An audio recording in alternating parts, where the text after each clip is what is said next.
The big piece that we found in our experience is who is that trusted person? Who is that identified person where when push comes to shove and a decision needs to be made, they can make that decision and the project can continue to move forward.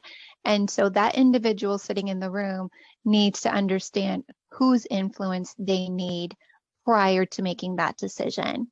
Do you need to get vice president's input? Do you need to get donors' inputs? Do you need the dean of students to make a decision before you can say, yes, the student life section of your website is okay?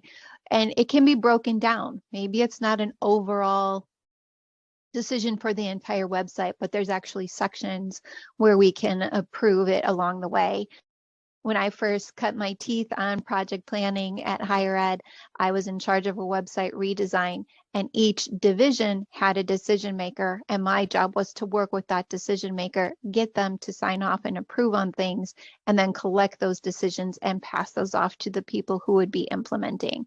It does take time, so you have to consider that as well, and you don't want to rush it, because if you rush through it, what will end up happening is somebody who should have influenced early on will influence later, and that could undo a lot of what's already been built and put into place, and it has to be redone because their influence is so heavy and should not have been put to the side throughout the earlier part of the process. It is a challenge, but I can assure you it can be done. It just takes some patience and care and communication so that people feel informed and that their voice is being heard.